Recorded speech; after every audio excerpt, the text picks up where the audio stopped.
without some sort of government intervention, I guess you're saying the onus is on the individual to be educated and an expert, but in everything that has to do with their health, well-being, safety, etc. You think that the entire spectrum of that needs to fall on the individual. Well, and I think that when things become necessary, I think that's what inspires action, is ultimately what it comes down to. And I think now that, I mean, here's the reality, and people might not want to admit this, and I think this is why the libertarian message is not more popular. People are lazy. Oh, totally. Is what it comes down to. You understand what I'm saying? They are lazy, and they want it. You know, it's like people want a government hero to come in and fucking save them.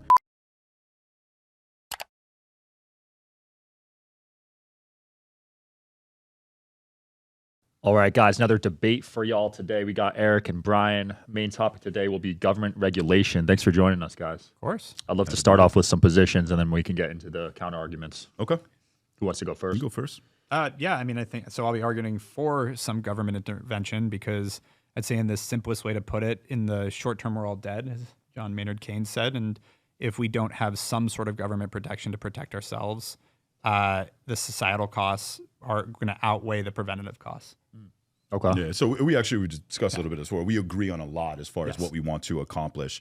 We're just more debating, I guess, the most effective measures. Yeah. So my stance is that, well, first of all, I believe that the government doesn't have the right to protect you from yourself. It does, however, have the duty to protect other people from using force against you.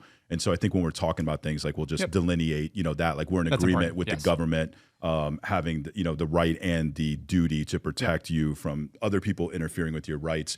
But then when it comes to, I guess, government intervention and government assistance, government protecting you from yourself, that's where I feel that the regulation leads to the very corruption that it's trying to eliminate. And the main reason why I think that is because I think we're still cavemen, and I think that we only act when it's necessary. And I love to use food as an example. And so, like, I am obsessed with regenerative agriculture. I think that it is the most important decision we make 3 times a day. If there was one policy, or not policy, but consumer decisions, because I'm a libertarian, that I could change, it would be about food. And so people say, well, you would want government regulation. And I say, no, I actually think that government regulation is the reason why this current food system exists. And I think it's because, like, if you go to the store and you pick up a box of food and it has a label on it, says USDA organic or whatever you want, you have trust in the government and trust in this regulation. And because of that, you don't hold out your magnifying glass and you don't become an educated consumer. And lo and behold, when we start to dig, we see that the corporations have the ability to influence these regulations and have the ability to put things that clearly aren't organic into organic food. And so to me, it's because people have the belief that the government is there to save them when it comes to things like food. They don't act to protect themselves. And then because of that, I think that the very corruption that we're trying to eliminate actually takes place as a result. So on that point, let's take what's happening currently with MAHA. And you've got a lot of talk about the artificial dyes, or like the big topic, Red 40, et cetera, still in food, supposedly going to be, transitioning out over the next couple of years with pressure from the government and regulation from the government. There doesn't seem to be any shortage of demand there, though there's plenty of information, especially right now, that it is horrible for you, but people are still buying it. And so the issue becomes, and where I agree, again, this is where we're on the same page on all this stuff, there is absolutely government corruption, including organic and like some of the stuff that happens out there. You're educated on it. I'm educated on it. The vast majority of people aren't. And even when there is plenty of information about how bad this is for you, Skittles are not having a problem with their sales right now. And so at that point, without some sort of government intervention, I guess you're saying the onus is on the individual to be educated and an expert, but in everything that has to do with their health, well-being, safety, et cetera. You think that the entire spectrum of that needs to fall on the individual. Well, and I think that when things become necessary, I think that's what inspires action, is ultimately what it comes down to. And I think now that, I mean, here's the reality, and people might not want to admit this, and I think this is why the libertarian message is not more popular. People are fucking lazy. Oh, totally. Is what it comes down to. You understand what I'm saying? They are lazy, and they want it's like people want a government hero to come in and fucking save them. But I think that expecting someone so another good example of this Yeah. is PFAS, plastic water bottles. Like aside from the trash in the ocean, now we found out it's trash in our own bodies. The only reason we know that is because scientists decided to do a study.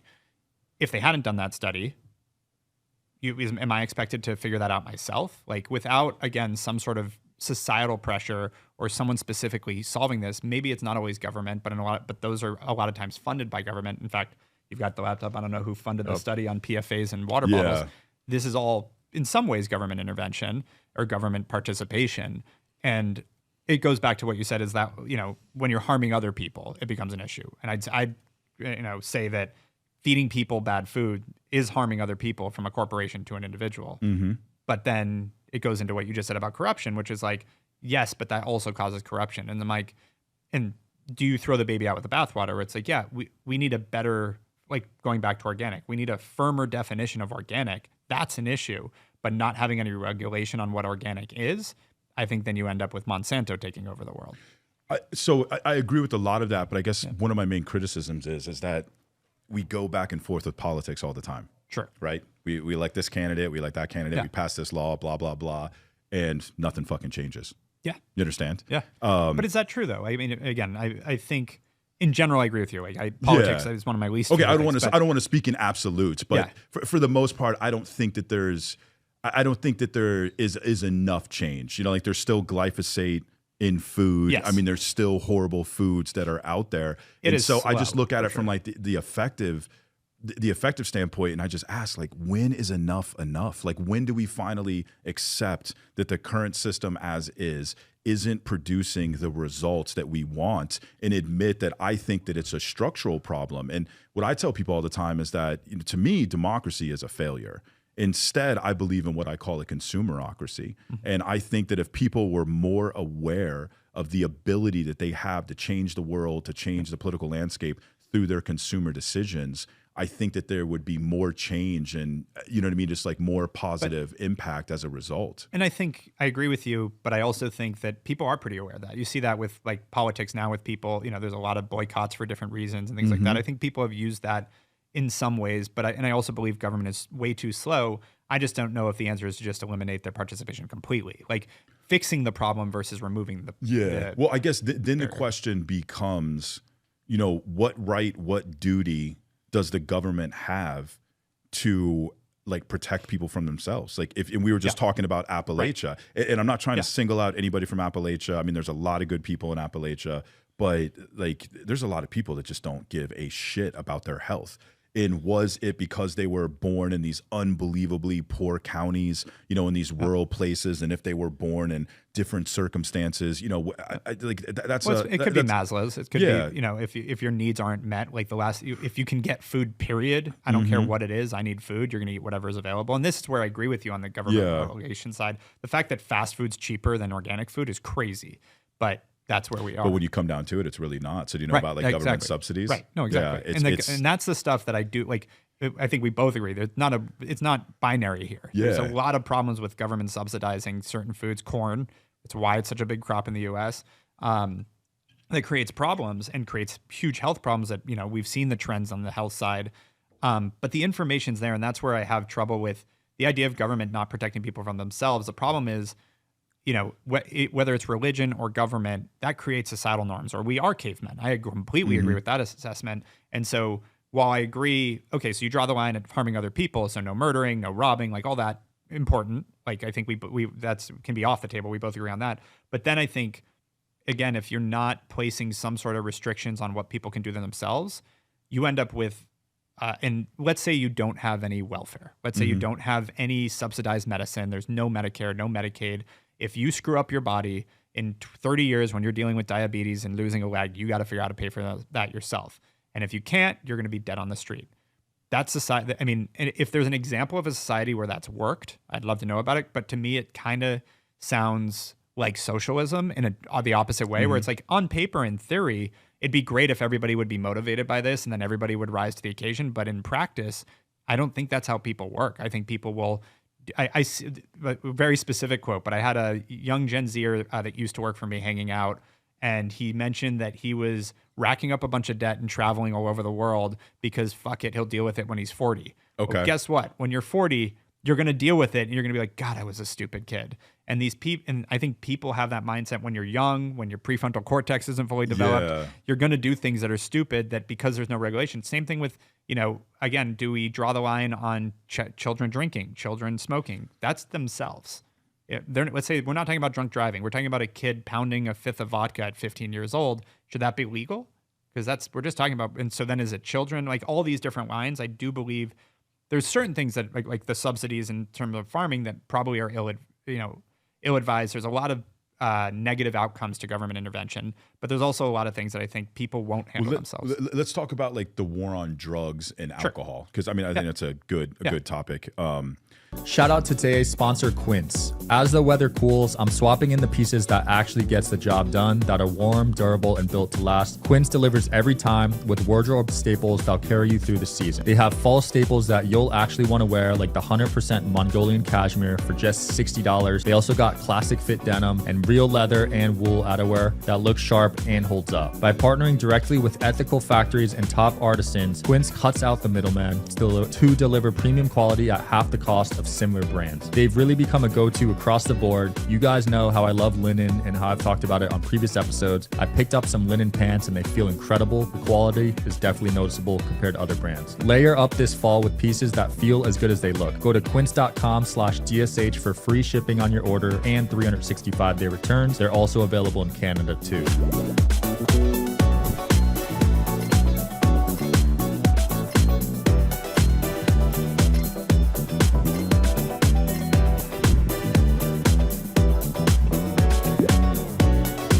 So the war on drugs, that is based on the belief that the government has the right to protect you from doing harm to yourself. Yes. For the first 75 years of this country's existence, it was actually believed that any sort of drug law was unconstitutional.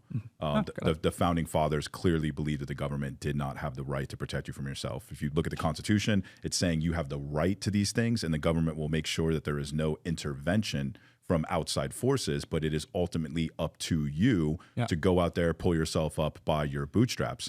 When it comes to drugs, we're saying, oh, no, we have the ability to protect you from ourselves. And you look at it and you say, okay, well, here's this regulation, and ultimately what was the result? Did we stop drug use? No. Did we create massive amounts of harm both to individuals, to communities? If you look at it, it's like 90% of the harm associated with drugs does not come from the drug itself, but comes as a result of the prohibition against the drug. Wow. And so that, to me, it needs to be a learning lesson. Now, do I think the government should do absolutely nothing when it comes to drugs? I wouldn't say nothing, but I don't think that its efforts should be directed towards laws and regulation. Totally so agree. if we took all of that money and we said, hey, you have the right to do whatever you want to do with your body. So as long as you are not harming other people, we are not going to come in and use force against you. But let's use power instead. And I think that that's the real, essential component of government that we fail to recognize, is that we're just so focused on force that we forget about the bully pulpit, and we forget about the power that government can have. So it's a thought experiment. We can't answer it, outright, but we can say all that billions, if not trillions of dollars we spent on the war on drugs, if we would have spent it education, harm reduction, things of that nature, and not the way that California did it, because California definitely. I was just yes. And that's the thing, is when you bring this to people, they're like, well, look at California, and it's just like, look, what I'm talking about is not fucking California. Was that the DARE program you're talking about? Well, not just No, that was fine. It's so California It just became nerdy, I think. So California said, "Oh, let's go this way, and it's drugs. People have the right to use drugs," and it's saying, "Well, okay, I believe that, but people don't have the right to shoot up heroin in the middle of the street." That's the part. And then take a shit on the street. You know what I mean? And do all these things. Look, I believe that you have the right to use drugs in the safety and comfort of your own home, because then it's not impacting other people. But the moment you go outside of your home and you start impacting other people, that's when you say, hey, you can't do that in this space because this is a public space. And I completely agree with that as a stance. But to play devil's advocate, even on that level, there's a lot of things in society right now that are causing people to be unproductive members of society. And if you have, what you end up having, it's not that those people 20 years later just accept that they never made anything of them themselves, and you're not like, oh, I'm not going to be successful and I'm going to have to, squander for food and I'm going to have a tough life because I screwed around with drugs for 20 years, et cetera. They're going to resort to crime and stealing, which maybe you catch them, maybe you don't. And I just saw the stat in LA, 10% of home invasion culprits have been caught with all the home invasions going on now. That's where I live. So, and I don't think it's a fault of the police force. I think it's just really hard to catch people. I've been robbed not robbed, but that actually proves my point about the prohibition. So, I agree with you. That's what I'm saying. The prohibition makes drugs expensive. But the other thing too is that if you actually look at the statistics, only about 10% of the revenue that's used to create actually comes from crime, and 90% of it actually comes from jobs and legal income. So stick with me here because I'm not talking about that. Yeah. It's what I'm talking about is you open this up, let's say, and some percentage of society now just sits in their houses doing drugs all day, and they get to the point where they need something, they try to steal it, maybe they get caught, maybe they don't. The impact on society 20 years later, we see it now even where you've got the eat the rich thing example. And we talked about this on our last podcast where it's like 98% of people don't want to work hard. And there's a broader stat there, but it's about 98% of people that do not want to aren't in it for the intrinsic value of working hard anymore. And so knowing that, you get a lot of people that now it's the fault of the people that worked hard that they're not successful. And so you take that now, extrapolate it to people that really just fuck off for 20 years doing drugs and doing nothing and nothing productive with society. And now they blame society, and you end up with crime problems, these Klingons. And that's where the debate of is the preventative cost better or the cleanup cost better? Because I don't think you just again, the education thing, it's too late once they learn their lesson. People don't learn their lesson from being taught it from a DARE program. They learn it because they screwed up for 20 years and hit rock bottom. And sometimes they learn that lesson. See, I think there, I understand your point, but I think that if you dive into the statistics more, you're kind of arguing what comes first, the chicken or the egg. Sure. And this is when you start to dive into criminal justice statistics, you see just how bad it is. So police officers will look at people that are arrested and they will say, 90% of people that are arrested are high on drugs, therefore drugs cause crime, right? But when you look at the statistic, guess what? Out of people that use drugs, only about 10% of the overall population that uses drugs commits other crime other than the actual act itself.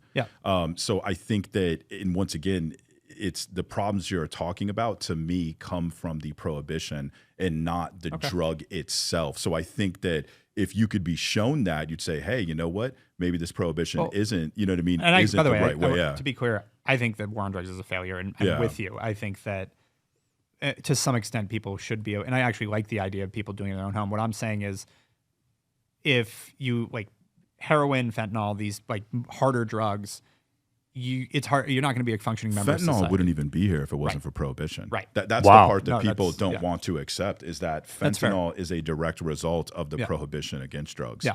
And so, so let's just take heroin in that sense. You're not going to be a productive member of society and be hooked on heroin. It's just not a thing. I have friends that have gone through it. But once again, though, it goes back to statistics. Only about 10% of people who use drugs are actually addicts. The majority of them are high functioning people. And I'm talking, and that's the thing is, do you have to manage to the lowest common denominator? And that's where government comes in. Is it's not the 90%. The 90% that are doing it quietly in their home and never coming are probably not getting caught either. Yeah. And maybe that's the problem. So there's an interesting question. Let's say that 10% represent the group that you're talking about. They're addicted to drugs. They commit crime in order to support their habit. 90% don't.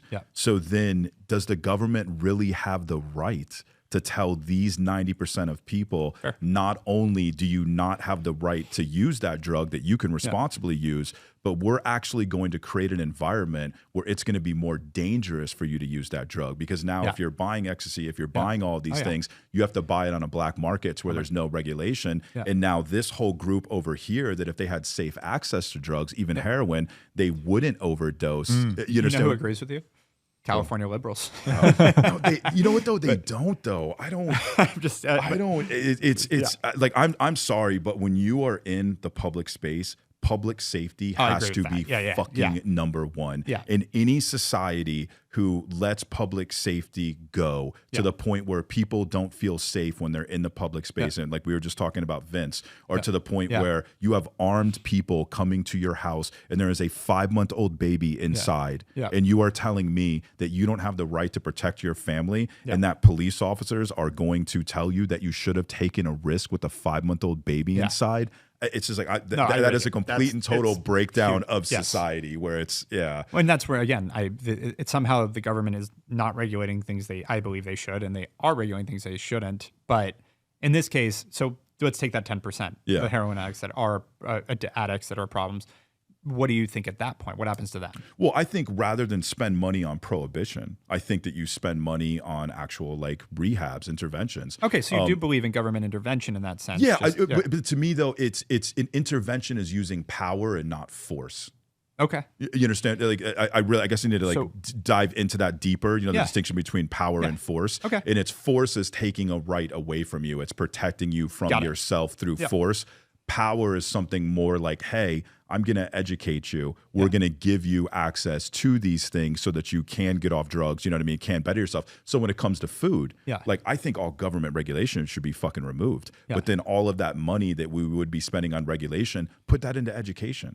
Put that into these programs that, you understand what I'm saying? Like I think that would have more of an effect. So I'm not saying absolutely don't do. But then when we go to the corruption, that's where, you know, what General Mills or Kellogg's or whoever starts putting the food pyramid together for these guys, and that's what they educate. Don't even get me started on that. I'm just saying. Don't even get me started. That's the education, because that's where you still have the same corruption. Well, then you have to, and so then we go back to the core issue that I'm sure we believe on is that you have to get fucking money out of politics. Yes, plain and simple. Like you have to get money out of politics, not just with food. But I know people are going to call me crazy and conspiracy theorist. But I'm sorry. Like when you dive into vaccines and you start to say, here's the scientific method, here is proper scientific methodology, and you start to look at these vaccine studies, and there are numerous PhD research scientists, not medical doctors. Medical doctors do not have training in research methodology. It's very, very, surface level. You have PhD research scientists who are saying this was not properly done. We need to,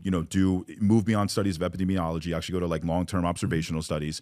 And they are instantly being thrown in the dark, being told that, oh, they're just quacks, they're fringe scientists, and those are the ones actually practicing science, and you can follow the money back to pharmaceutical companies. 100%. And it's the same thing with cholesterol. People believe cholesterol is bad, and yet when you look at it, cholesterol is not bad. It is the oxidative stress that damages the cholesterol molecule. And guess what? If you control for the confounding variable, oxidative stress, and you remove oxidative stress, you actually show the complete opposite, that more cholesterol, more positive health outcomes. Wow. So high cholesterol is healthy? Absolutely. If you remove oxidative stress. So how do you do that?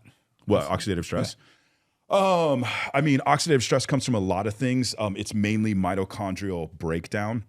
So what happens is when the oxygen enters into the body, goes into the cell, and it's supposed to go into the mitochondria. If it goes into the mitochondria, it's used for oxidative phosphorylation. It's used to produce ATP. That's where the majority of our energy comes from. We do have some anaerobic ATP production, which comes from the breakdown of glucose. So what happens is when the mitochondria starts to break down, it's the last, I think it's enzyme complex 4. There's an enzyme called cytochrome C oxidase, and that's actually where the last reductive process happens, where oxygen attaches to. When the mitochondria starts to break down because we're lazy, eating bad food, doing all those kinds of things, it starts to develop more of an affinity for nitric oxide. And so if the nitric oxide is inside the mitochondria, the oxygen can't get in there and it bounces off and it becomes a reactive oxygen species. And that reactive oxygen species is literally the root cause of every fucking disease out there. The reactive oxygen species is what goes over to the DNA, does damage to the DNA. So guess what? Cancer genes are activated. Like you fucking name it, it all comes from oxidative stress. There's a gentleman, his name is Chris Masterjohn. He has a PhD. I think that when it comes to research, nutritional science, like he is a mad fucking genius. He almost has like one of those, ADHD, like almost like autism brains. We were just like, this guy understands fucking research like nobody's business. And he works with people and he does specific genetic testing to see issues that they have with the mitochondria. And that is his main focus. He is obsessed with the mitochondria. He fixes oxidative stress, and it doesn't matter what condition or what disease they have after that, all of their symptoms clear up. So there's a theory that everybody has the same, root disease. It's all ultimately oxidative stress and mitochondrial dysfunction. It's just that we have different symptoms. So I thank you, because I was that was sincere curiosity, but also took me to another thing, which is how do we expect I don't know how many, 350 million people in the United States to have all the information you just said and know whether to believe it or not? So I think what you're getting at is ultimately, an appeal to authority. A lot of people, I guess we can't expect everyone to be scientists. Right. We do. Which I'd say the appeal to authority has gone out the window with COVID. Like, nobody believes anybody. There's no. But I mean, on the left, they still do.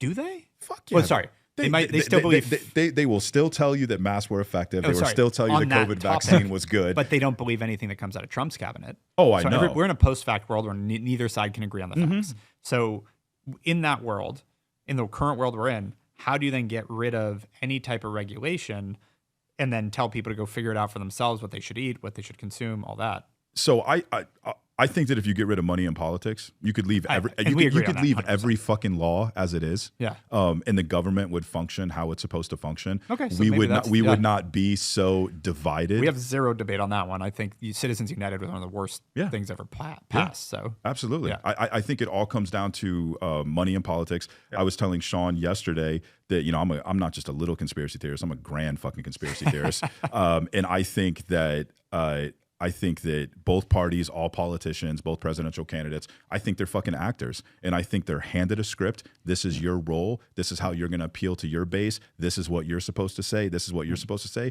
And to me, how the Epstein files were just handled 100% fucking proves it. And the reason why I say that is because the Biden administration had the Epstein files, right? So that's, we can start with the premise, just like what I was doing with DSH yesterday. So Biden administration has the Epstein files, right? Yep. And the Dems are saying Trump was in the Epstein files, okay? Yep. Another premise is Biden, or Harris, they wanted to win the presidency. If it was known to the public, it would have cost Trump the presidency. They didn't release it, so the question is fucking why? Right. You understand what I'm saying? And then Trump comes along, runs on it, and then all of a sudden says, oh, I'm not going to release it. Yeah. And so the mental gymnastics that both sides are playing right now, they're still, making it seem like it's a red versus blue thing. Yeah. And I'm sitting there saying, you guys don't fucking see that what this actually represents is that we do not have control of our government. Yep. Trump is a fucking actor. Biden was an actor. Harris was an actor. They were all given a role. And that, I'll be honest, it scares the shit out of me even fucking say this. But there are the puppet masters, the fucking powers that be are lurking in the fucking shadows. And those are the people that are ultimately controlling everyone. It was Weinstein on the Diary of a CEO podcast. You look at that interview and how notably scared he was looking at the host, being like, I'm not going to answer that question, and ultimately saying like, look, it's not about what did Epstein do. It's about who fucking created him. You know what I mean? Like ultimately who controlled him, who put him in these positions to pull these politicians in these situations to be able to fucking blackmail him.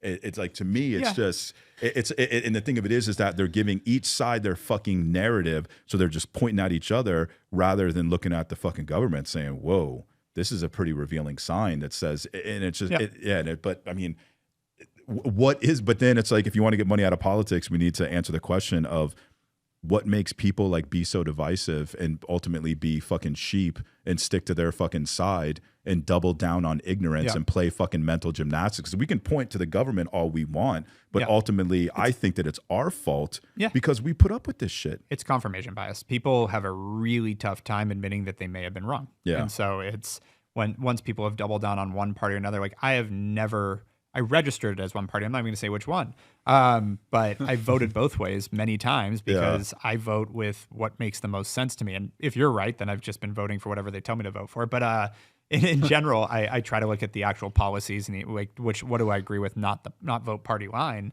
And I think it's become tribal where it's like, if I'm wrong, and it's one thing that's fascinating to me because I don't think any politician actually cares. Like, they're all power hungry. I shouldn't say all. Some local politicians I actually really get along with and think they're doing it for the right reasons. But federally, it's really hard to believe any of these people actually care about what they're causing. And it's interesting because both sides view their leader as this altruistic, they're going to be our savior, and the other person is, the coming of the devil. And both sides believe that about the other side. And it's like, you realize neither of them care about any of you. Like, that's the irony of all of this. But I think it goes back to the fact that people are lazy and they want a savior. yeah, And the I people think that that's have right. confidence in themselves and Yep. ultimately say, look, I don't really give a fuck what the government does. Yep. I'm going to be successful. I'm going to Yep. be happy. The only thing I want to know is that if people are breaking into my home or, you know, Yep. people are trying to use force against me, Yep. that I can call on the government, you know what I mean, local police to come Yep. in and save me. And I think that the people that have achieved that in their lives, you know, like entrepreneurs, like Yep. I don't think to me, it's not surprising that you can, even though we disagree, I still think Yeah. you're a very objective individual. And I don't think that you want to put massive weight into the government to come in and save you Right. because you're a confident individual and you know what I mean, of your. Well, and listen, I think the government's incredibly inefficient. Like the idea, when I see people talking about raising taxes to, I do think we have a problem with a wealth gap, whole different topic. But I don't think the government solves that by taxing the rich. I'm like, don't give the government more money. That's the problem. So we do agree on that. I think that giving government more money, like you look at the railway in California is a great example of that. What is it, a $12 billion, like 1,200 foot thing? Like there, go in the DMV, go into the post office has become atrocious. Like there's a lot The of homeless problem too, with Yeah. $27 billion. Exactly. Where the fuck did it Yeah. go? So Yeah. what I think too is I think it's once again smoke and mirrors, distraction. Yeah. They say, oh, we need to tax billionaires more. We need to tax billionaires more. And I'm just like, hey, guess what? If you want to do that, cool, let's do that. But first, can we go in there and can we actually do some forensic accounting? Yep. And can we see where this government money is going? Because I would bet you dollars to fucking donuts that 90% of government revenue ends up in the hands of third-party fucking contracts Yes. that ultimately turns into profit for these fucking billionaires. Like Yeah. the that government needs to is be the perfect fucking client. And Yeah. what happened in California with the 27 or Yeah. $24 billion of the homeless population, Yeah. there's still homeless people. You can't really point to one actual like real outcome from it. Yeah. And you look at that money and you're like, wow, all of that money went to third-party services, and all of those people that own those third-party companies are all campaign contributors to Gavin Newsom. Right. Yeah. And No, it's the corruption's Yeah. there, and we agree on that. And it is this function. Like Doge, I think in theory was a great thing, but this is where it goes back to, you know, maybe your broad conspiracy theory has truth to it, because that's what Trump ran on, was that he was going to clean up the government, and then we took all this money we saved in these cuts, and we put it into Border Patrol and these other in Border Patrol. I forgot what the comparison was, but the Border Patrol's budget now is insane. Yeah. Not that I don't believe in a border, but like, why do we need that kind of military on our border? Like, that is insane. Yeah. And so part of this, the theory behind this representative government, is that they're more informed than we are and going to make decisions for our best interest. I don't know that we're there anymore. And so that's where I agree with you. Yeah. Now, what I hope is, I think one of the big points here is getting money out of politics is number one, because then all they have to win is the society. It's not about the money anymore. They have to win over the popular vote, basically. Yeah.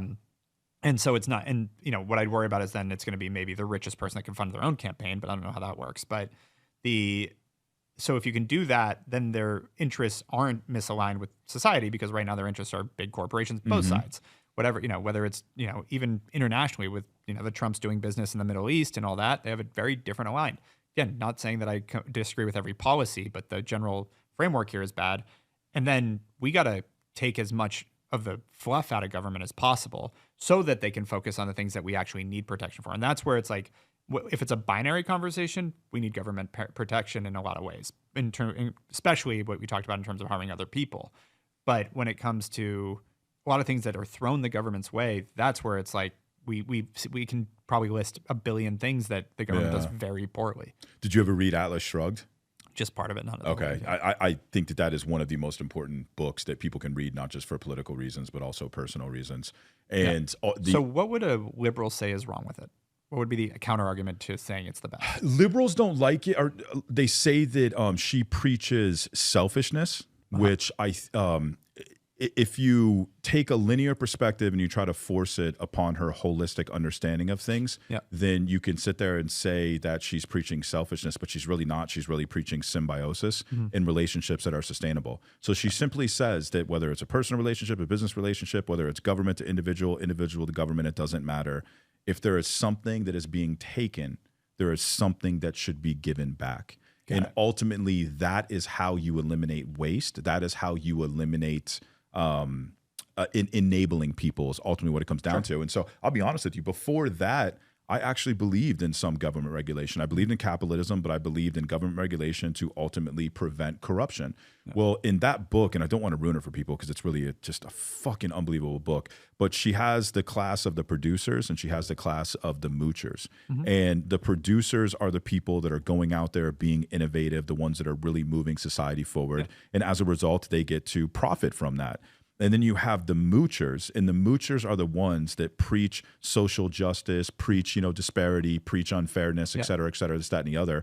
And they create government regulation to go out there and essentially tax the producers is what it comes down to. And then what happens is it's not as if what they're taxing the producers ends up truly helping society. It just ends up in the pockets of the moochers. They're ultimately corrupt. And so she's using a Socratic method. She tells an amazing story. It's like unbelievably deep, rich characters, but she's using the Socratic method to say, okay, here's what you believe. Let's follow to its logical conclusions. And so she says, this is what would happen if all the producers stopped fucking producing and let the moochers, have their way. And they would ultimately drive society, down into the grounds is what it comes down to. So that's part of the reason why I don't, excuse me. I believe, I personally love helping people. I want to help as many people as I can, right? But if I'm going to give to someone and it's going to shield them from the consequences of their negative actions, which means that it's going to prevent self-improvement from being necessary, then I look at it as if I'm not doing anything to help them and I'm ultimately enabling them. So while I can see a role for government being powerful in creating some kind of safety net for people, I also feel that you do have to be realistic about how that safety net can ultimately enable people. Are there people out there that if they just had a little fucking help, they could literally change their life? Absolutely. But are there people that are going to milk the fucking system and stay on it for the rest of their life because they're lazy? Absolutely. And so rather than this just, we're going to be over here and give money out, not going to ask any fucking questions, or out here, we're not going to give any money out. It's just like, can we just be in the fucking middle and admit that both sides have reasonable reservations and say, how do we take both of these reasonable reservations and how do we implement policy to where they're both considered? Yeah, and 100%, that we're on the same page there. What I would say, using that context of producers and moochers, my worry in that society is that the vast majority are moochers by choice, would choose to be. And that if you eliminate that opportunity, it doesn't mean that they just pull up their bootstraps and get to work and start producing. It's that a lot of them find the next way to create corruption. And that a society free of corruption is a really difficult thing. Well, okay, but then what's the answer to that? If there's going to be people, this is more of an ethical question, I guess. Is it better to satiate the moocher, or is the government required to enable a moocher? Is ultimately is the question we're asking. And so then let's say from a self-serving standpoint, are you better off satiating the moocher and paying a little larger tax to help the people that are going to mooch, or are you better cutting them off and then seeing what they do on their own accord? Which is where we're talking about laissez-faire, survival of the fittest. But are we? Because there's a difference between economic survival and actual survival, where does the fittest be, that's where you get into, back to cavemen, you get into massive crime. You get into things that, I'm not going to go, work in a field every day. So I'm just going to get a gun and come steal from you. Yeah. And so that's the part that I think, theory versus practice, if you look at any society that gets rid of those safety nets, those people don't just all right, I got to go get a job then. Some percentage. I guess the other thing I would say too is that I think that the only reason you need these safety nets now is because we don't truly live in a free market capitalist society. I believe we live in a society that's driven by cronyism. Sure. And I think that these people use these regulations in the name of social justice to actually eliminate real capitalism. And and that's part of what Ayn Rand was talking about in Atlas Shrugged, is that this whole wealth gap that you're talking about, it's actually done in the name of social justice, and that's the ultimate corruption that you have to look at. Yeah. And so me personally, we're always going to have a hierarchical society. Some people are going to want to work harder than others. Yeah. You're going to have people like Sean who are young as shit, want to be an entrepreneur, you know what I mean, done very, very well for himself. Yep. And you're going to have people that are just like, you know what, I'm okay with having a construction job. You understand? And it's just as long as that construction worker is getting a fair wage, they are happy, and it's not allowing other people to live, off of the surplus that he's creating, then that's okay. But I The think only place I've seen that work is when they made it religious, which is the caste system in India, where it's like, I'm okay where I'm born or where I sit. Because part of this is also opportunity gap. Like, not everybody has the same opportunities, meets the same people, gets in the same network. Like you mentioned Appalachia, it could be even, South Central LA, where maybe they're just never exposed to the network or the people they need to actually get that leg up. And the only people around them, the only I think it's more mentality. And the reason why I say that is because, like, if you're looking at like necessary and sufficient causes, so you could say, poor upbringing, poor social circumstances. Yep. If you're saying that this is both necessary and sufficient, then everybody that was born into those circumstances wouldn't be able to, find their way out. Well, look at statistics. I don't think it's everybody, because it's not, that's hyperbole. I think it's the statistically what percentage. So you're going to have a percentage that make it out. And I think the powerful message, though, is the people that have made it out. Why don't we go learn from them and figure out how to take that message and spread it? 100%. So, like, criminal justice is a very big issue for me. I've spent 7 years of my life in prison. I will tell you that the criminal justice system is corrupt, ineffective. It fucking destroys lives. It does more harm than good, right?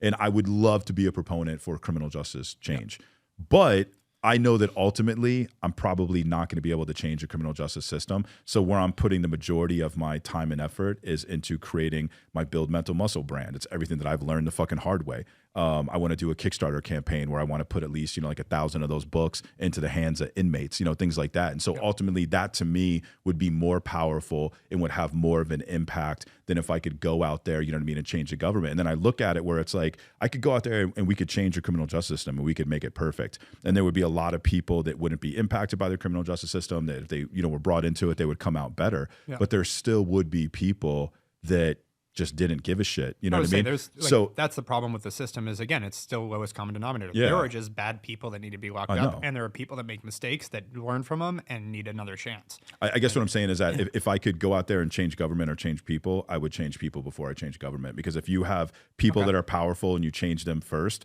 then guess what? We really don't need government. And I think that the only reason why we need government is because people aren't powerful. They're not making the right choices. And so I think that if we, because ultimately politics is supposed to be about improving the lives of people. Yes. And that's why I go back to the question of, like, when is enough enough? Like, when are we going to look at it and say, hey, this little experiment, with government, the way that we're going, isn't necessarily working. And it usually has to get very bad for that to happen, which is a bummer. But I know the one thing I would say there is, I think on an individual level, creating that change in individuals is amazing. And we've done a lot of work on the charity side with trying to bridge that opportunity gap. That's a lot of what we focus on, is like bringing marketing skills to inner city high school kids and helping them get jobs so that they don't have to go down a bad path. Those kind of things is I think a big part of like the more like focused, make a change in your community. But to change the societal problem, there's not a society in history that doesn't have a bunch of criminals in it. And there's not a society, and historically also, like how many, like the French Revolution, how many societies have had uprisings because of the disparity that happens with the have and have nots. Now, the argument is the opportunity there, or is it entitlement? And that's the part that becomes an interesting debate. You look at even the arguments happening right now. Social media drives a lot of this right now, where it's, nobody can afford a house anymore. Well, if you look at the actual affordability of a house, from the statistics I've seen, the cost comparison of average wage to housing costs has gone up 4x the past 50 years, which is a lot. But the average square footage has doubled. Okay. So if you look at the full statistic, it's actually doubled, which is crazy. It's still twice as expensive to get a house as it was, but that doesn't seem as insurmountable as 4x. Yeah. And it's real statistics. But the way people are looking at this, it's like, that's bullshit, and you've taken away my right to the American dream. So what do you do then? Yeah. I would actually argue on your side of this, government regulations, what's ruining housing costs and this sort of things. It's become too hard to build homes. But when you look at that and that social contract is broken, that's what I worry about when you take away any type of subsidy. You get, in the short term, maybe long term, it works out, things even out.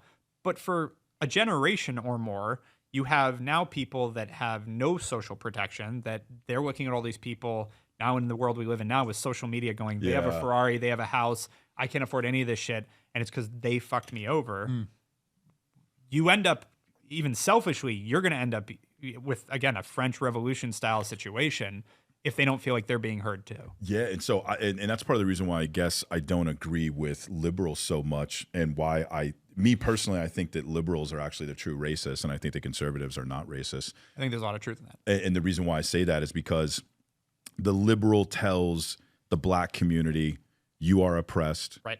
You are weak, and you cannot have access to the life you desire and deserve until the government and white people change what they're doing. Yep. So they're literally telling them, like, you're still in change. Yeah. And, you know, in order for you to live the life you want to live, you need to get out there and spend all of your time and energy on throwing these chains off. Yep. And look, I get it. There are racist people in, you know, rural places, but the vast majority of like small town fucking white people are not fucking racist. And the only thing they care about, at least like the cowboys that I was raised with in West Texas, is literally just your work ethic. Yep. And when you are a rancher, when you're a cowboy, you don't have the luxury to be fucking racist. The only thing that you can focus on is how hard does this man work, and is he an honest individual? And that's literally what I was taught from day one, you know what I mean, on how to judge an individual. Well, I mean, there's obviously truth. I actually do believe that there's a level of institutional racism that happens just because of the way things have been built. I mean, and this is where it goes more societally. Like the fact that you're born in South Central LA because of what happened way back, that's where a lot of black people live and that's where you were born,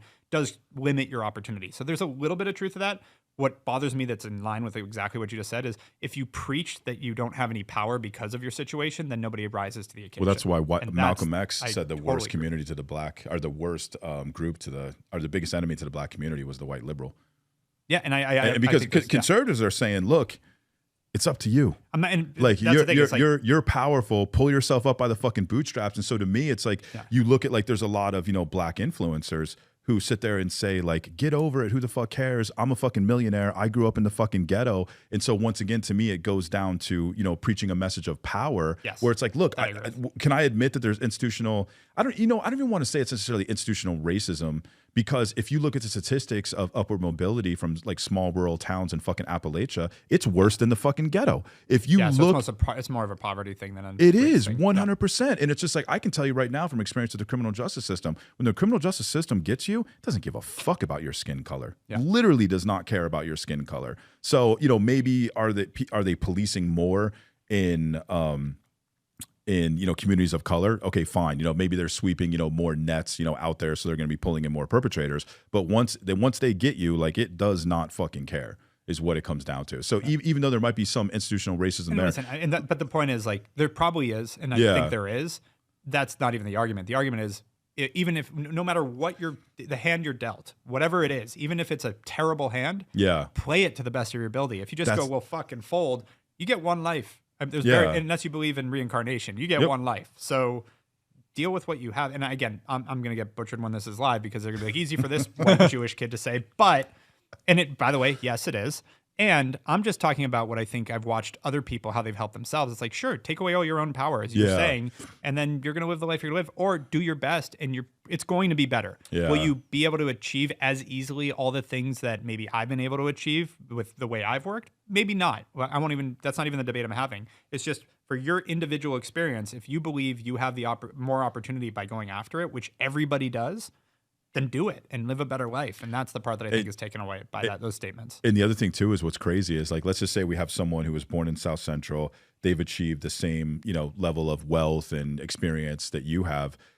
Because they started so much further behind you, they're arguably probably going to be, a better businessman and all of that because they've, gotten through so many obstacles and just had that mindset of, I don't give a fuck what's in front of me. Guess what? I can handle it. I can find a way over it. Yep. And so that's my thing, is that I see, a lot of people. I think there's a lot of people that, have good intentions for these, impoverished communities. And I just think that telling them that they need to go focus on protests and focus on changing the government rather than like focusing on yourself. Like, to me, it's all about self-empowerment. Yeah. And that's ultimately like why I'm a libertarian and why it's just like, look, government's going to do whatever the fuck government's going to do. Doesn't mean that we shouldn't necessarily focus on it. But all I'm saying is don't spend all of your time and energy on government, because government is not the fucking answer. And even if there's some corrupt bullshit going on right now, you can still change your life. You're still powerful enough. And the other thing too is, it's like, look at how they do ultimately, like, the corruption comes from money, and ultimately where does that money come from? It comes from us and our consumer decisions that we make every day. So if, Ford is making trucks in China or Mexico, wherever the fuck they are, when you go out there and you look at your vehicle and you say, do I really need another one? You know what? I can make this one last, and I'm not giving any manufacturer $1 of my fucking money until they do the right choice. It's like, we could literally through the bully pulpit and through something like social media, if enough of us came together, we could fucking cripple them. Like if this goes viral, this could literally go viral and we could fucking cripple them over fucking night. Not one politician was removed, not one law was changed, nothing. And people just say, you know what? We hold the fucking power and we are not going to go out there and spend another dollar. Like if you are a company and you are ultimately taking that money and you are breeding corruption with it, that's creating oppression and all these like unfair things, we're not giving you our fucking money anymore. So counterpoint to that, a couple. One, getting that information, spending the time to find out where is my car manufactured. That a lot of people don't have that time. Two, I don't have a lot of disposable income. My truck's broken down. I got to buy a truck. The cheapest one's the one made in Mexico. As much as I hate that it's made in Mexico, I can't afford to do it in the U.S. I completely understand that, but the majority, I would say, of these like consumer decisions, I mean, they're trying to drive like a consumer, you know what I mean, a consumer fucking based economy. It's guess what? You can not get that new, you know, there are a lot of people that can not get that. So, and this is what I tell people is that like who you vote for in an election every 4 years does not matter as much as the way you vote every day with your dollar. And that's why I say, like, I believe in a consumerocracy over a democracy. That I agree with. And I would say local politics matter way more to you than federal. Yeah. Like I got super involved with LA and Santa Monica politics because that's where it really sees the impact and you can make an impact. Versus, you know, especially in California, it doesn't matter who I vote for president. Yeah. Well, I mean, I guess too, you could look at it, what kind of money is needed to win a local election actually how you have to look versus what kind of money is needed. So the corruption, I mean, if you look at it's about $10 a vote. Dude, if you look at Obama, when he was running for Senate, he was a completely and totally different person. He was absolutely against GMOs. I was excited for him. I when he got elected president, I was like, oh my God, things are going to fucking change. And like I always go back to food. And you know, he was against GMOs, and then he's president, and he's like, well, kind of got to look at the science. You know, we're looking at the science, and you're just like, what the fuck happened? And you look at who his agricultural secretary was, Tom Vilsack. And what's Tom Vilsack's nickname? Mr. Monsanto. And you can literally see this is how much glyphosate we sprayed when it was Bush. Obama came in with Tom Vilsack. Holy shit, this is how much glyphosate we sprayed. It's flat. He's out of office. We're back here. Boom, Biden's back in. It goes right back up. And that's what gets me about people on the left, where those are the people who believe, you know, in helping the environment, who believe in healthy food. And you say, okay, well, who's Tom Vilsack? Well, I don't fucking know. And you say, well, look, here are the statistics of how much glyphosate we've sprayed under Obama and under Biden. And if there's one substance that has destroyed human health, it's fucking glyphosate. And not only that, though, but the majority of carbon that's in the air actually comes from topsoil depletion, specifically related to row crop vegetable farming. And if there's one fucking substance that has absolutely decimated the soil, it's fucking glyphosate. So you're telling me you care about the environment, supposedly, and you care about global warming, you believe in it, science this, science that, but yet you haven't spent enough time researching your candidate to know that your candidate actually sprays twice as much glyphosate as the past person? But this is something very specific. You are a very well-researched, you're well-read, you understand what you're reading. 99% of people are none of the above. And so now how do you deal with that? How do you actually get that information? Because politics, that's what they do. Instead, they want us to be dependent on them.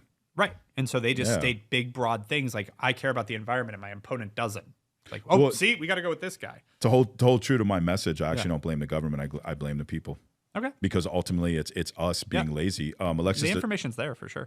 Alexis de Tocqueville came over in the 1840s. He was from France, and he was going to do a study on American penal systems, but he was so taken back by what he believed to be true about democracies and how when he came over, he coined the term the tyranny of the majority. And his main statement was that democracies and majorities are more tyrannical than aristocracies and monarchies. And not a lot of people know this because they don't pick up books, but you know, for 8 years before we had the Constitutional Convention, we had the Articles of Confederation, which was the most radical form of democratic rule the world had ever seen. It was also the most oppressive. This is why the Constitutional Convention came about in an emergency-like manner. And you had founding fathers that literally wrote in their journal articles, wrote in letters to each other. They said, I prefer monarchy to this form of democracy. And so if you really understand what the Constitutional Convention was about, the Constitutional Convention was trying to shield the levers of government from the corruption that comes with aristocracy and democracy, but also from the corruption that comes with democracy. And what they were trying to do is they were actually trying to create a meritocracy. And they were just, the media campaign was describing it as a democracy. And it ultimately comes down to the question of, is public interest and public opinion one and the same?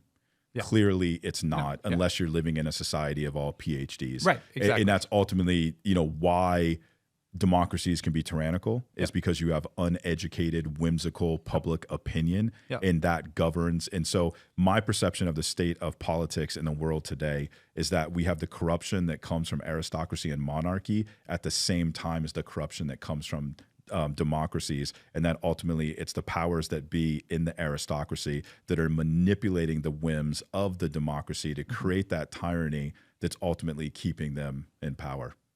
I think there's a lot of truth to that, honestly. And that's something I really look at with democracy is, when you have an uneducated mass, or I would say a corrupted mass, meaning like they've been indoctrinated in some way, et cetera, people believe whatever they want to believe these days, and if it fits their own narrative. And so, and again, this post-truth world we live in, solving that becomes a huge order, but something that's necessary because it doesn't lead to anything good either. So what's the solution then? I think number one is getting money out of politics. Yeah, that is number one. But because if they can't spread that message the same way, because but do we do that through force, or we do that through education? Well, you have to. That's the thing. I think education is the hope, but but I think, but then it comes down to then the very government. It's like this system is upholding this corruption, and this system would literally. And that's kind of like I've gone on the lives of like Dean and Parker, and I've tried to say like, look, I don't fucking vote. The reason why I don't vote is because I believe if you vote, I think you're telling them you believe the lie that your vote matters, and I personally don't think that your vote matters. Do you vote locally? No. Oh. I do not think your vote matters. And, and I think that when you do it, I think that you tell them you believe the lie.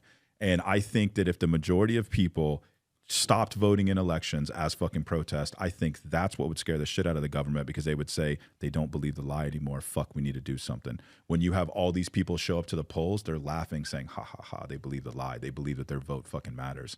And it just ultimately doesn't. Yeah, I think on the federal level, I agree. I've been too involved with state and local politics to know that it's normal votes, normal counts, and there's not games happening there now. Well, no, I think your vote gets counted. I'm not saying that your vote doesn't get counted. I think your vote gets counted, but I'm saying your vote doesn't matter because this is just, two sides of the same coin. They're both playing for the same fucking team. Got it. So I think that when you go in that's there, what I'm saying. Locally, you're getting like a random business owner that goes, I'll take a run at mayor. Like, I mean, Santa Monica, literally the mayor of Santa Monica right now owns a music store. Yeah. Well, she's not in the she's not in the Illuminati. But then, but then it's just like, they are also dealing with state politics, in a place like California. So they are going to have their hands, kind of held. So can they impact people in a small way? Yes. It depends. LA is going to be a little different because Newsom's definitely going to have a part with Bass and all that. I agree with that. But like when again, it depends on where you live. But like Santa Monica, that's why I live in Santa Monica.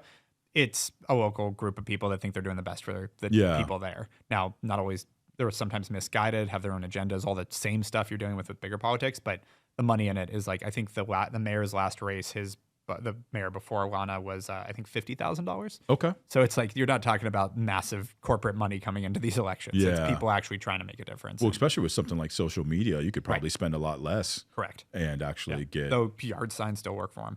Yeah. Okay. Yeah. Wow. Old school grassroots. Because people drive around and see the name and go, oh, that name. That's the other thing. Again, back to leaving it to the people. The level of education people even look at for politics when they vote on elections. Again, your local politicians matter way more for your day-to-day life. Like, how is the police going to be funded? How are fire department going to show up? Like, how much is your water bill going to be? That's local politics. And people don't even know the names of their city council people. Yeah. And so what happens is they do these yard signs. You drive around, you recognize the names. When you go to the poll, you're like, oh, I remember seeing that name. And that's literally how people vote. That to me, though, that to me is concerning, because now I'm voting on a ballot through simple name recognition rather than saying, and this might sound fucking crazy, But I personally believe that if you haven't read specific books, if you haven't read the Federalist Papers, if you haven't read, Locke, Two Treatises of Government, if you haven't, Hobbes, Leviathan, all those like core political pieces, I don't think you should fucking have the right to vote. Damn. So that's like, your interest matters. Your interest matters, but your opinion means fuck all. So, and I think we fix that by making that a part of our education system, which is interesting. But I don't think, like, again, we could have those arguments about every sort of right that we have. Should you have the right to speak if you're not educated? Should you have the right to bear arms if you don't know how to safely use one? Like, should you? Yeah. That's where you start getting into who decides whether you have the right? Who decides which things you have to read? Well, it's like you have the right to do all these things, so as long as they're not negatively impacting other people. Right. So let's say if your ignorant vote is voting into it's like war on drugs, right? The war on drugs is based upon societal ignorance. Right. Ooh, drugs bag, outlaw, it goes away. And it's just happening right in front of you. No, this is clearly not the case. And you had people, PhDs in criminology, saying, if we want to stop drugs, if we want to stop all these bad things, this is what we should do. So it was within the public interest that drug use be reduced, right? But public opinion actually came, you understand? Public interest came at the expense of public opinion. And you had educated opinion raising their hand saying, hey, guys, we should be trying this. And it's like, oh, no. And that's where you come down to the tyranny of the majority when it's uneducated. Totally. And I agree with you. And so it's, again, but I think that's where, the way we've handled our education system in the U.S. is a disaster. And, we continue to fall behind here. Yeah. Which is something that needs to be addressed, because that's the problem. Is if you have a democracy maybe it doesn't even need to be PhD level. If you have an educated mass, then democracy works pretty well, because they can actually vote in their best interest, and then government can serve the majority, which is the whole intent. But if you end up with an uneducated mass that just follows social media, TikTok headlines, then you end up with people voting against their best interest because they don't know better. And I think that's why things are almost getting worse, is solely because of social media. So social media can be such a powerful tool, but ultimately it's coming down to egos and getting, sound bites, and things aren't done in an honest debate style like this, because guess what? This isn't going to get as many views as if you and I were fucking going back and forth with each other, getting fucking gotcha moments. A couple gotcha clips out of this, but the broad majority of this, I mean, what percentage of people watch the full podcast versus view it on? Our average view duration is about 15 minutes on a podcast. So what about, what's your average? You don't have to share numbers, but how many more people listen to 15 minutes of a podcast versus watch a... Oh, it's not even close compared to clips. That's what I mean. Yeah. Like 95% of our views are clips. Yeah, exactly. So that's society right now. So and I learned a long time ago, you can't fight that trend. So how do you, within the framework we are in, how do you then fix that? Is it, because people don't want to I think that's almost like catering to the base side of us. And so as long as you feed that base side of us, it's not going to go away. And so I think that you have to, it's like, we were talking about the floods in Kerrville. Yeah. It's just people being addicted to wanting to feel like they're on the right side, being fucking righteous. And we have an outrage culture. Yeah. People want to be outraged. Yeah. What was the thing I saw? Oh, the Sydney Sweeney thing. That's the new outrage thing. It's like, are we really, come on? Oh, the American Eagle. There's a play on words here. Yeah. It's, saying your eye color, all of these things are, related to genes. It could have been any color person in there saying the same fucking thing. Yeah, she's pretty. Yeah, she's pretty. Yeah, it really, if anything, the ugly people could be outraged at the attractive people, because that's really what it was more about, more so than fucking race. You know what I mean? So there was a group of ugly people saying, that's fucked up. Then I'd be like, all right, cool. You guys have an issue, but I'm sorry, this wasn't fucking race, but they just had to make it race. But I think that goes back to. But I also think that there's probably a tiny group of people that are actually outraged, and then our media goes, ooh, and spreads it into this big thing. So I saw the same video of one woman talking about it, shared on every single media site about this one woman preaching, and the internet is outraged. It's like, is it, or is it this one woman that now everyone's jumping in on? Well, that's what I was about to ask you too, is that if people didn't know that, oh, here's this fucking Gene ad that just came out, and oh shit, I can turn this into a racist thing, and oh fuck, I can get these viral clips and I can get paid. So now it's almost the incentive is to create this outrage culture, because if I'm a fucking creator, I'm getting paid on views. So now it's like I am looking for outrage, and once again, though, I go back to blaming people. Because ultimately it is our fault. We have to hold ourselves in check, and we have to recognize these things in us and say, I'm not going to participate in that. I'm not going to give this creator any attention because all they're doing is fucking trying to create rage bait. They don't really care about the issues. They don't really care about was this racist or not. They just care about fucking views. But I think that's having a high expectation of people that have the ability to be self-aware enough for that. And I think we don't, like, there are some people that will do that, including myself, that I like the moment I start seeing people go down that path, I'm not interested because I don't need more rage in my life. We're good. But the vast majority of people run emotionally. And that, I don't actually know the science behind it, but I'm sure rage creates dopamine or some release of something that causes people to feel good in a fiery way. And so you get addicted to that feeling. And, you know, we've watched, 5 years of people being locked at home and wanting to be outraged about something. This really started with COVID in terms of like this trend of outrage. And it's the next thing that people want to be outraged by. And it's the next cycle. Thankfully, they go away quick, but like they destroy things in the meantime. And there's a lot of damage done. And it's this, I even watched it we talked about Astronomer, which on the like when we were just recording, we talked about like how funny it is that Gwyneth Paltrow jumped in. And like, I am not one for adultery. I'm very loyal to my wife, love my wife. Not that I actually have a very low respect for people that cheat on their spouses. And who gives a shit? We didn't even know who these people were. We don't even know, like, no one knew what Astronomer was until this. And like, why does everybody in the country now know this happened and who these people are? Why is this something that we are focused on? And that's not new. This goes back to even the media cycles. It's just a new platform. Right. I think it's like we're acting like a whole bunch of 8th grade because gossiping little shits. Because ultimately what it comes down to. But I had a question for you. Yeah. How do you think you get the most out of people? By expecting less of them or by expecting more?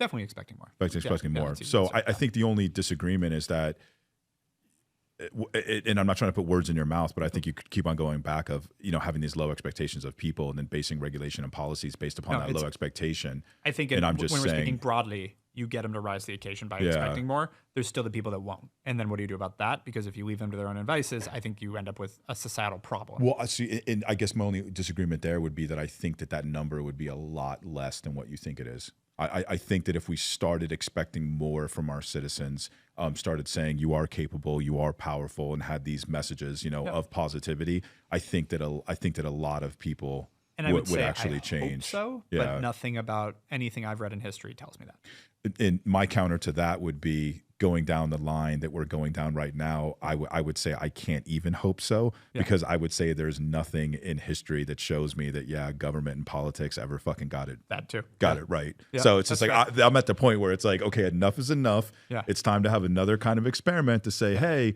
let's take our heads out of our asses. Let's not double down on ignorance, and let's say here are the things that aren't working. But ultimately, do you think that's a broad, like, tomorrow welfare is gone? So the discussion we had yesterday when I was talking about religion and how I said that I'm a non-theist. I believe the human condition is one of uncertainty. You cannot conclude with certainty there is a God. You can't. Agnostic. Well, agnostic. In my opinion, an agnostic believes that they can form a conclusion of certainty. They just don't think they've acquired enough information. I'm just saying the overall condition of humanity is one of uncertainty. So we have a similar outlook there. Yeah, and so I think that the uncertainty is what scares the shit out of people more than anything. 100%. So each scares me. I wish I could have each and that's just it. Is that I think that I'm just saying that I think that when you admit the uncertainty, I think that's when you really tap into your power, and I think that's when you really start to figure things out. So I think that we as a society need to admit that we have not figured things out and that we have made mistakes, and that rather than running from that fear of, oh my God, but what's that going to create? We need to say, look, in order to figure things out, we first have to admit that we haven't figured things out. And that means that we have to say things are uncertain right now. And so ultimately, I think that it's just that base human fear of wanting to run from the uncertainty. I think that that's ultimately what drives the political landscape. Yep. And half the careers in society. It's like religious people, they need certainty. And in my opinion, they are willing to pull a bag over their eyes. It ignores some very, very, like, to me, very telling facts, archaeological record, et cetera, et cetera. But then you have the people on the science side where they they've used science to quell that need for certainty. And it's like, no, we've figured everything out and we can rise above nature. And it's just That's like, why whenever someone says they're an atheist, I'm like, you're the same as the people you're making, because they all seem to want to make fun of religious people. It's like, Yeah. you can't be certain either. well, I'm not trying to toot my own horn, but every time I tell people about, look, I think the human condition is one of uncertainty. And I think the people that are concluding there is a God with certainty and concluding there isn't a God with certainty are the ones that are the fucking causing the problems. And it's the same thing too. The people that are certain Republicans are right and certain Democrats are right. It's like, you motherfuckers are causing the fucking problems. And the people in the middle are being like, I don't really know. I'm kind of uncertain. It's like, that's when you figure things out. You don't figure things out by doubling down on ignorance. And what's the definition of insanity? Doing the same thing over and over again, expecting different fucking There's results. a Chinese proverb, "We'll see." You know that one? No, I don't. I don't know the exact story, but it's the idea of like, guy's son falls and breaks his arm. And so it's like, oh my God, I can't believe that happened. You poor thing. Like, this is so bad. Your son's broken his arm. He's like, we'll see. Next day, army comes through town and drafts everyone, but doesn't take his son because he's got a broken arm. And they're like, oh, you're so lucky. He didn't have to go to war. We'll see. Next day, they all get awarded. It just goes, the story keeps going. It's like, the story's not over. We'll see what happens. I think understand. to that point, it's an old Chinese proverb that I always, it comes up for me a lot in politics because people say, like, can you believe he did the tariffs? Which, by the way, initially, all of my Republican and Democrat friends were all like, this is the dumbest thing I've ever seen. And I'm like, I mean, it's funny. You guys were all fully supporting like a month ago, but like, we'll see. And now here we are a few months later where it's like, did this really turn it? And by the way, who knows? Because I have friends that are very educated, liberal friends that are saying this has now killed trust in the U.S. and blah, blah, blah. And I'm like, we'll see. We'll see. Yeah. Because nobody knows. And I totally agree with the idea of uncertainty. There's another Chinese proverb / curse, and it translates to, may you live in interesting times. Well, we got our wish, didn't we? Yeah, I know. Yeah, absolutely. Yeah. I have to say it's definitely interesting times. But I think that it really comes down to is getting back to actual intellectual discussions where even if you disagree with someone, they're still a human being. They are not stupid. It's, we can be talking about this piece of paper and I'm like, there's nothing there. It's this, that, and the other. And you're looking at the same piece of paper. Well, I just don't understand that you're looking at it from a different perspective is ultimately what it comes down to. And then just remembering that if your beliefs are really yours and they really are that concrete, it's okay to question them. And when you engage in a discussion, you can say, hey, you know what? I'm going to start from zero. I'm going to listen to the other side. And if you can arrive back at those same conclusions, then you've just really made it yours and you've strengthened your position. Or if the individual that's sharing information with you has, enlightened you, like that's your friend. They've just helped you out. You know what I mean? It's not someone to be hated. Well, once you get over the emotional side of a debate and you actually get to like just being intellectually curious, it's fun. Because when you get proven wrong, you're like, oh, actually, I never thought of it that way. Like, it's fun to have those conversations. And frankly, then you start wanting to have those conversations. But somewhere, again, the past few years with social media, it's become everyone's just shut everyone down. And it's like, dunk on people. And it's on both sides. And it's like that does need to stop because it goes back to even the basis of our legal structure in the United States. The idea of two people arguing can get to the right answer. And not saying it's perfect, but it's pretty good. And if you stop the debates and you stop arguing and you don't allow for two sides of a conversation, you end up with a lot less solutions. So agreed there. I think the other thing too is you need to understand that there is like a third option and that it's just not black and white. There might be some gray area and both sides can be right.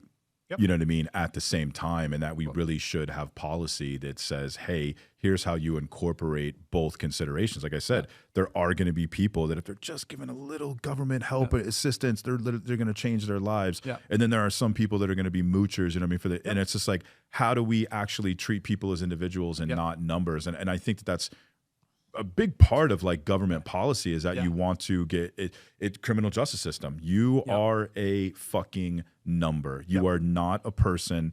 And it's like, if you are going, and I'm not talking about like a crime of violence where somebody has, interfered with the rights of someone else. Okay. They need to be incapacitated. Doing heroin in your but that's it's a complete opposite versus someone who's selling, who's using drugs versus someone who is 22 years old on the fucking dean's list at their school about to go to fucking law school and it was their first fucking felony and they got caught with a kilo of cocaine.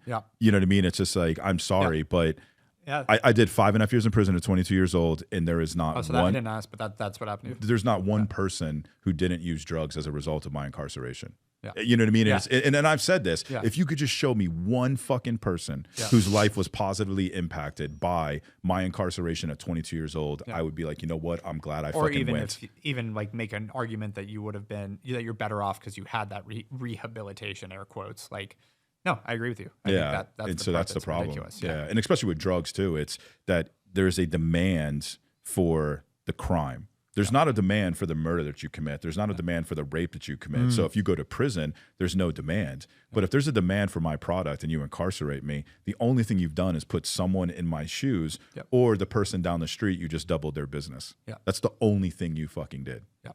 So. Agreed. Yeah.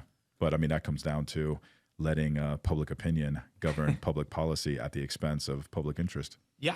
No, and that's where the education thing keeps coming back to, which is, again, where I spend a lot of my time on the nonprofit side, just because I believe you teach a man to fish, you end up with a much better society. Yeah, absolutely. That was a pleasant conversation, fellas. Yeah, no, it definitely was. I don't even think if we need closing statements, because it sounds like you guys agree on a lot. Yeah. Do you think we need those?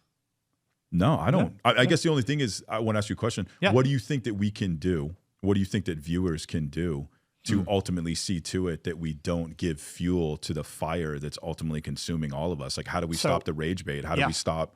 Well, so that part I think is going to be a little harder. I think this is kind of, I keep going back to use the framework you're in. Rage bait's happening. So what's working to our benefit with rage bait? Well, we just saw today the Senate introduce a bill to stop Congress from being able to trade stocks. Okay. You look at that, that's been crazy. And people started calling it out, and it went more and more viral, and there's more and more outrage. And now someone in the Senate felt pressure to go put something forward and be like, no, this should stop. One of the people in the Senate that's probably not making all the money went, fuck this. So how do you do that with Citizens United? Because I agree with you. I think money out of politics is a great big step. How do you overturn Citizens United in a way that you put pressure on? And how do you channel that outrage to be like, guys, like, this doesn't change. I don't, like, stop. Like, how do you get a message out there? Like, Trump doesn't care about you. Kamala doesn't care about you. Biden didn't care about you. Whoever's next doesn't care about you. They care about the people donating billions of dollars to their campaigns because that's who keeps them in power. So how do you change that? You get rid of this bill that passed. When was that under Bush? I can't remember when Citizens. I think it was Bush. It was Bush, I think.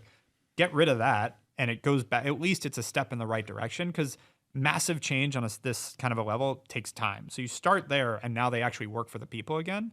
I'm not saying that politics have been great the past 200 years, but it was better than it is right now. Do you think that a corrupt system has the ability to right itself?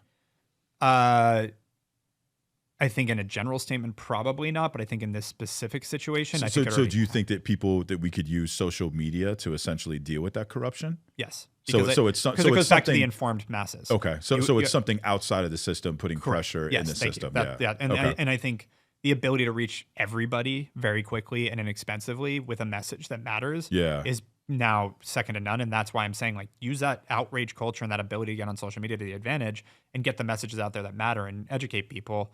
There's a lot of noise too, but I think the right message gets through. Yeah.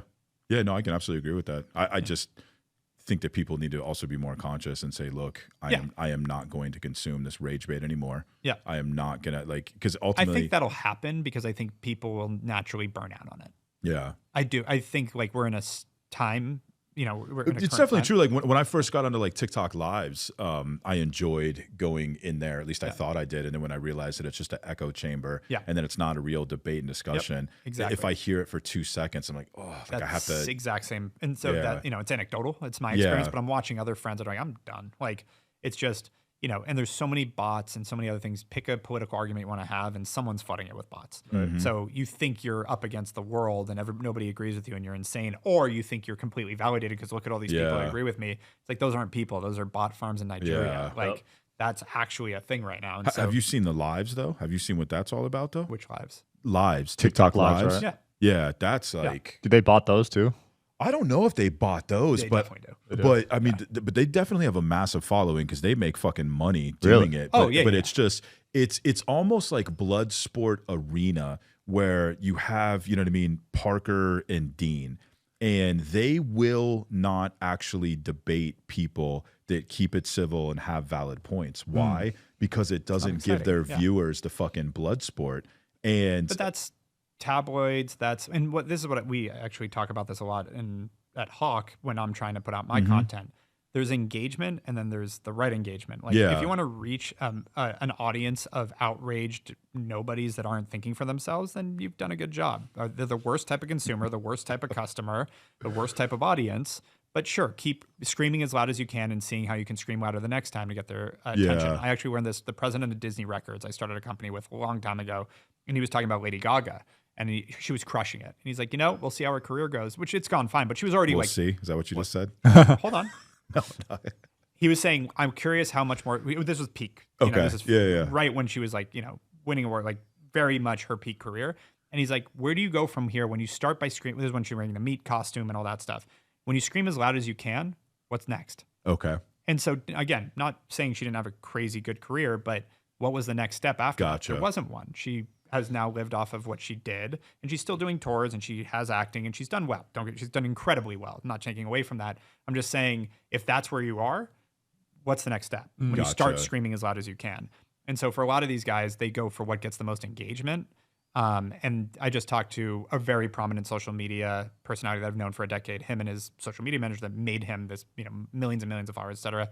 I was talking to them about their strategy, and they're like, we talk to what we actually believe in, not always what's going to get the most engagement, because we know that our audience is going to build off people that really respect who we are, not just an audience. Because that's where, for the social media influencers out there, a lot of them make that mistake. They just speak to what's going to get the audience, and they fall off very quickly. Well, I tell people too that, like, if you want to monetize a following, TikTok's the worst. YouTube is the best. Yeah. TikTok is more about, engagement and entertainment, but you're not really going to be able to monetize that following. Yeah. And the other thing too is how the content even finds you. It's one thing if you're scrolling through an algorithm. Yeah. It's another thing if you're going in YouTube, you have a genuine problem. How do I build resilience? How do I become a better entrepreneur? Things of that nature. Yeah. And so now you're finding that content through your action, through a search volume. Yeah. And then if a person is speaking with authority, that's the kind of engagement you want. I tell people this all the time. I would rather have 10,000 subscribers on YouTube than 1 million on TikTok. Yeah. And I 100%. Guarantee you will make more off of YouTube because it's honest information. It doesn't have the same smoke and mirrors, you know what I mean, that TikTok does. But you look at a lot of these creators on TikTok and they might have millions. Yeah. But part of the reason why they're pushing live so much is because they're monetizing their lives. Yeah. If I send you a galaxy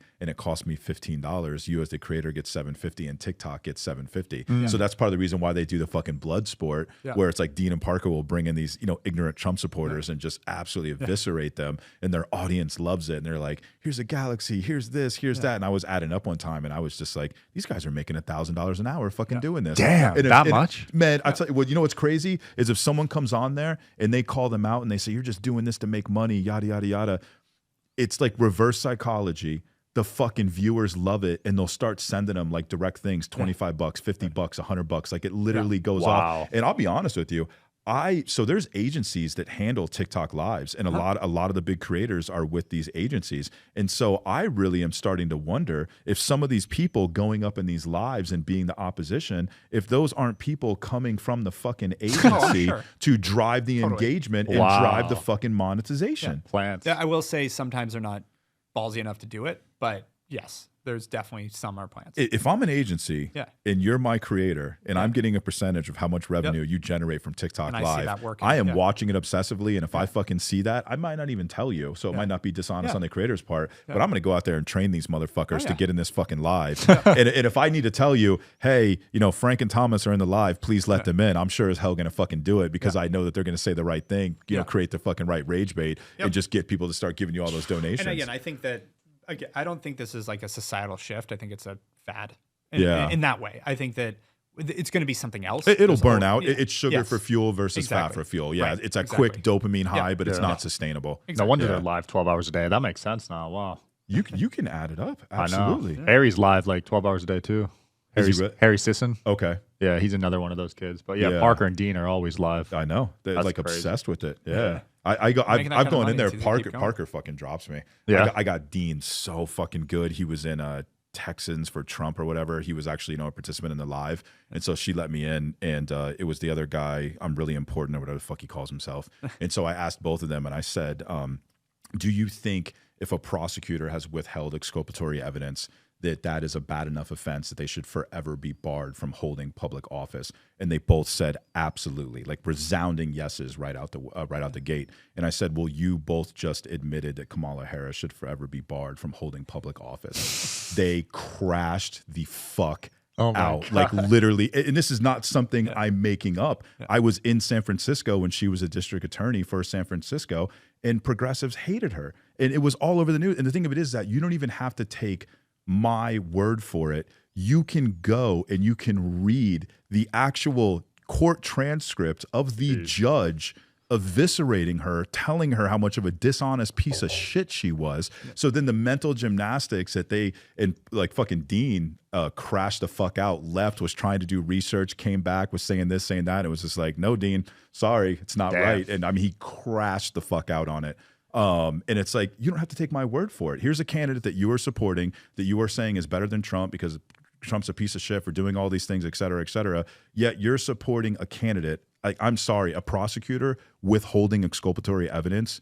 You are a piece of shit. Well, and I think that's where the fallacy on both sides comes in, is like, let's be real. They're both pieces of shit. 100%. So 100%. That's where it's like, no, neither one's a saint. So like, let's now 100%. figure out which one's in the best interest of serving what we're trying to get done. And see, to me, I think the perpetuation of all political problems comes from us saying we're okay with choosing the lesser of two evils. I think that when we vote, we say we're okay with choosing the lesser of two evils. And so there has to be a line in the sand, and we have to say, no fucking more. I will not choose the lesser of two evils. But the thing of it is that I think this is a political strategy. Both parties run a candidate that the other side hates so fucking much that when you get into office, there is one standard. You are not the other candidate. So the Epstein files and Trump, guess what? People do not fucking care because they hated Kamala Harris so much. And Kamala Harris could have gotten into office and could have done anything. She could have become the fucking next Hilter, and they'd say, you know what? At least she's not Trump.